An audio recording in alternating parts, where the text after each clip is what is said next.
Hey guys, welcome back to Cityscape Brewing. I'm Dennis Fields, and today we're going to be talking about self-closing springs for the Intertap faucet. So you may have recalled that I just posted a video recently where I switched out my standard faucets that look like this one for the Intertap front forward sealing faucets. And at the time I said that they have these neat springs that do self-closing. So I ordered some of these things, and in this video I'm going to go through on how to install those on your Intertap faucets.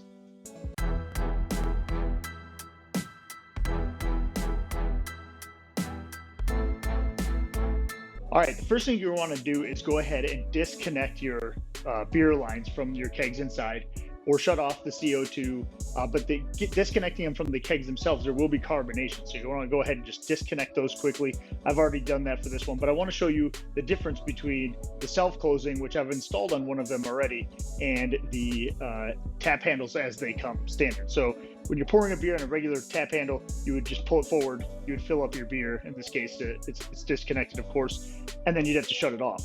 Well, what had happened in the past was when I was walking past, I accidentally brushed one of these handles and beer came flowing out, and I didn't realize it until a lot of gallons of beer were now on my garage floor. Or somebody would come into the freezer, and because there's not a lot of space in between here, they could pull something out, hit one of these tap handles open, and that was, just wasting beer that I had made. And so in this case, these self-closing handles will allow you to pull the tap handle forward, and it automatically springs backwards. So even if you were to hit it by accident, now you hold this thing open and you can just fill up a beer without having to worry about it accidentally staying open or not. This is a fresh Hazy IPA, actually the first pour out of here. And so it's still carbon up a little bit, but looks really good. So let's give her a try. Very delicious. All right, so what we got to do for the other ones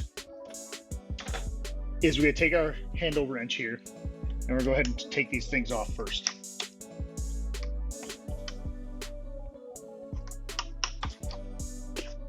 So in this case, you would loosen up the collar, and you take off your faucet here.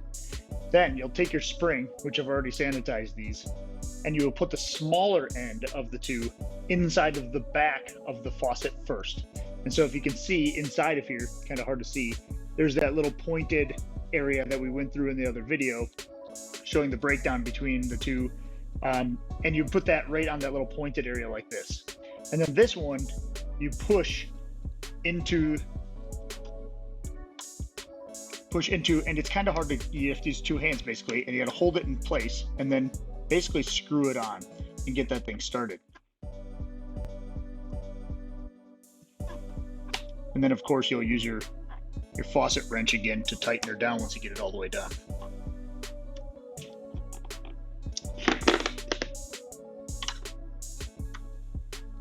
And to tighten that on. And that's really all there is to it. They're a little bit tricky to get right away because you have that, but that, as you can see, it's springing back. And once I hook this back up, I no longer have to worry about someone accidentally hitting that handle or pulling something out of the freezer and then getting that and wasting beer. All right, guys, that's going to wrap it up for this video.